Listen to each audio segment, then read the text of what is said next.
I'm very excited to try out this new plane. A little bit different to your typical beginner's plane, but I'm hoping that it might be a suitable first plane for people looking to get into the RC game. Controls are funny. You have a rudder, you have the ailerons and elevators, just that they're all joined together and there isn't much movement there, but I've seen a couple of videos, it looks good. I even have a cradle here, one of the attractions. Chuck that in the back of the car, that's fairly protected. Now, weather today is very, very breezy, and it's such a small lightweight plane, I don't know. Well, I do know I shouldn't be trying it today. I certainly shouldn't be maintaining it, but around here, it's so breezy so much of the time, you just gotta roll with it. So, here we go. Stick it up and see how we get on. Batteries all the way forward in this sort of front compartment, tucked away, out of harm's way for waterproofing if you're in the water. Let's see, can I take off from the grass?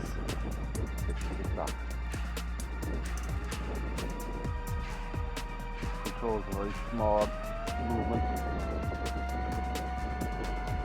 That's full throttle, so that's not doing anything for me at the minute. Try again. Okay, that disappoints me. I thought it would have taken off okay. I know the grass is a bit thick. When I checked for thrust earlier, we have plenty. So look, maybe she's just sticking in the thick grass. Another try.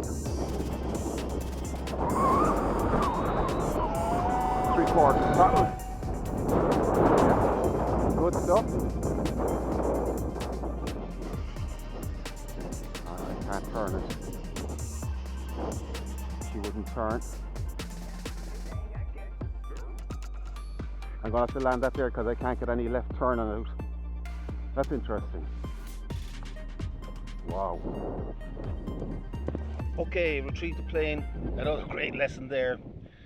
You know, whatever amount of space you think you need to safely do a maiden, you really should allow a good bit extra, because that landed in another field beyond and it could have gone out of bounds. So always give yourself more space, and absolutely going against what I'm saying, here I am trying it in a wind that really is too much for the little bit of controls on this. I'd like to have a lot more movement in those ailerons, but however, let's keep going. See, I'm hoping that if I can keep it within the space of this field, it could be good fun as a slow flyer into the wind, because she's ready to take off. Half throttle.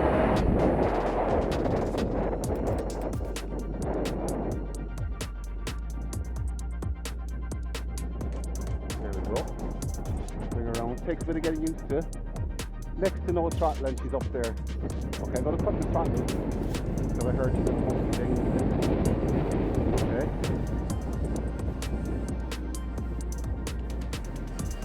Gyro's doing a great job of fighting the wind. Bring her closer.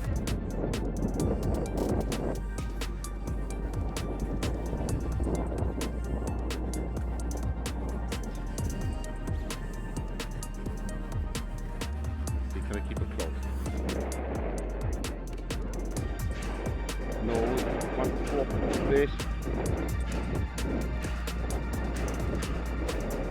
Half throttle. That's nice. Try to turn it the other way, that I couldn't do previously. Struggling. She's coming around the way a bit. But actually, wind, I'd say, as much as anything. So, this has a funny feel to it, and it's not responding quite the way a regular RC plane responds. So that does make it feel toy-like, but it doesn't stop it from being fun. So what if it doesn't handle it like other remote control planes? If you're having fun, what the heck? And I'm having fun even in this wind. There's loads of planes I can't take out in this wind because it's so bad. This one's handling it. On a calm day, I'd say it would be very, very different. A lot more relaxed. Like, to give a frame of reference, I am trying to keep this plane in the space of this field, but turning's a little bit awkward. That's some buffeting. Like, how can you expect anything to deal with that. That's a big hit, big success. Very, very happy with that, considering the very, very blustery conditions. I would like if there was a little bit more control in those ailerons. That's not much movement. It would be nice to have a little bit more, but all things considered, you know, if it's pitched at, you know, beginner pilots, I'm hugely impressed. It'll be fun to put it on the water next day that it's a little bit less breezy, so stay tuned for the next part.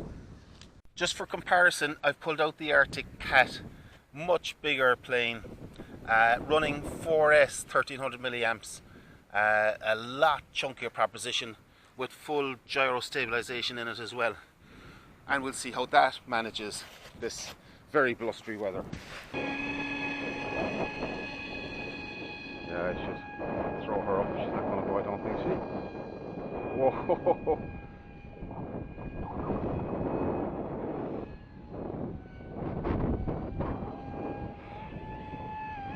Whoa! Unpredictable, see? I have very little control actually over what's happening here. She's very wild.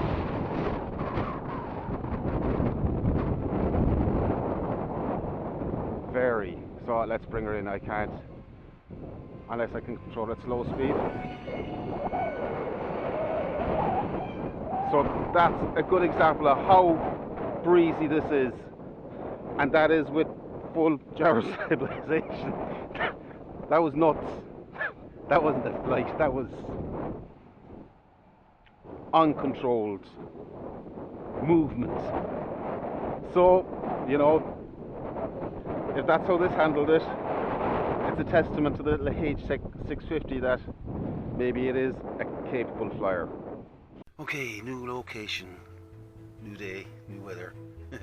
Came down to the water side, but the tide is out. So I'll just give it a try anyway and see how we get on.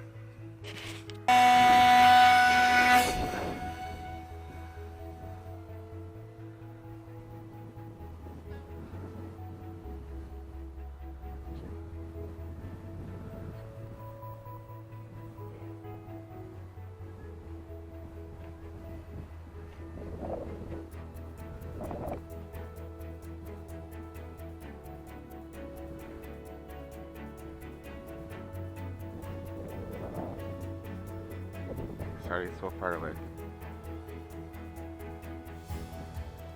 And she took off from the mud anyway.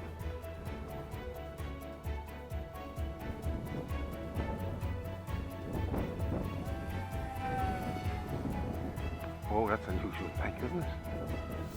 Bit of a gyro error.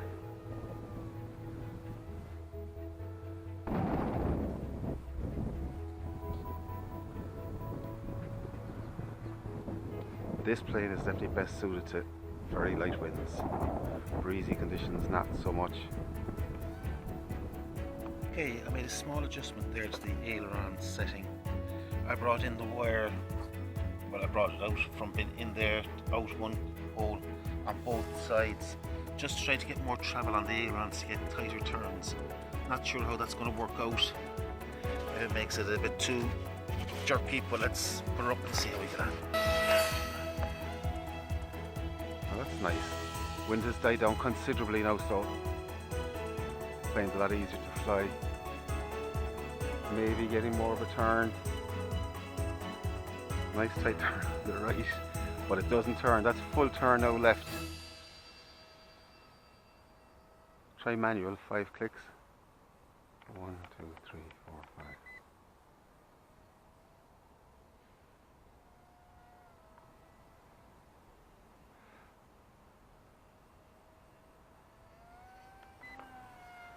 Yeah, I pulled back into gyro assist there.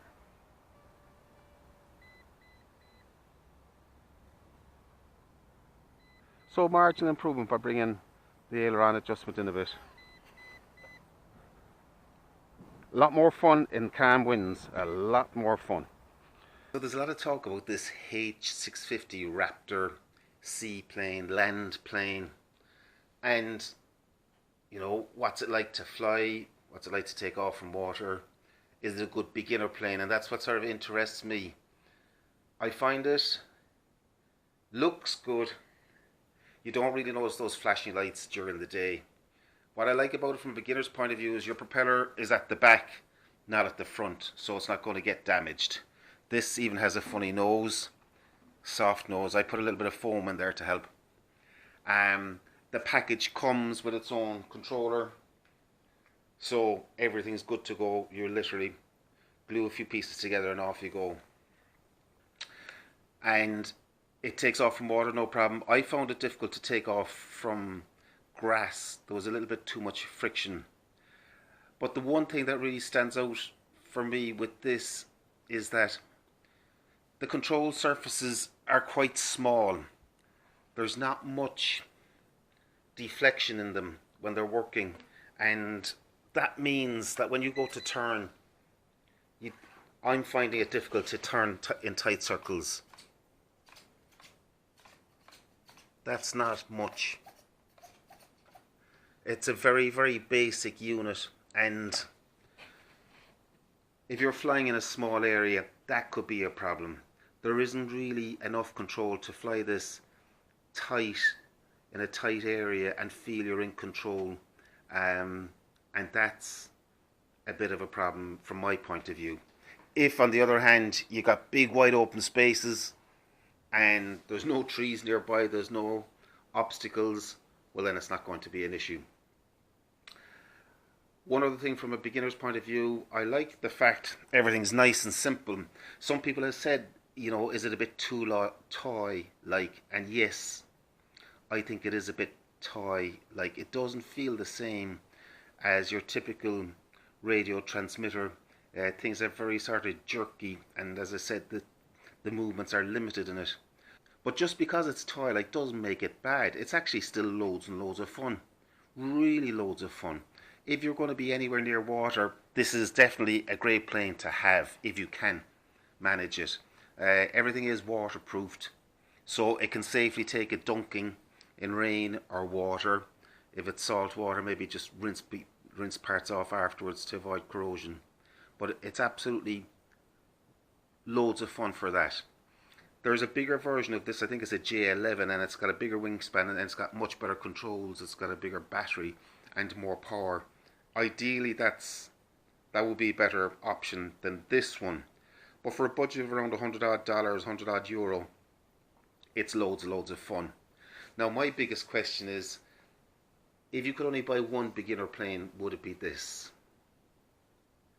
And when you look at some options there, truthfully, I would not recommend this as your only plane or as your first plane. It is a fun plane. It's a little bit jerky in its movements and a small bit unpredictable. So in beginners' hands that can be a bit frightening. There's loads of other very, very good options out there. You got a lovely little microplane there, full controls, the Durafly. You've got aileron, rudder, elevator, and they're full throws, so you got great control. There's a brilliant radio link H650. I'll come back to the little 400mm there. There's the lovely XK A600 or A900. A beautiful, beautiful plane and loads of fun to fly. But if you're coming back to what might be a really good first plane, I keep getting drawn to this little thing. This is small, really small, and the radio unit is a little bit toy-like, just like the Raptur, but it's a lot more predictable. You can fly in really tight spaces, and I also found this is brilliant fun in strong winds. The gyro handles it all so well, and it inspires confidence. So if you're looking for just the one plane, one of those little mini Warbird Series 400s I think would be a good option. But in summary, this H650, I rate it as a beginner type of plane, maybe 6 out of 10. Whereas the likes of this as your first plane gets a solid 8. Very, very robust. You know, that's taken umpteen knocks and bangs, it's fine. This one, the H650, is very robust as well. Already I've smashed into a couple of solid objects and it's taken it remarkably well. Really, really well. But the two negatives I have on this is the very small controls, which means you have to fly in large open areas. Don't try a field where there's trees or buildings or obstacles, because you'll probably find you need more space than you realize. So I hope you found this interesting, and happy flying. Adios, amigos.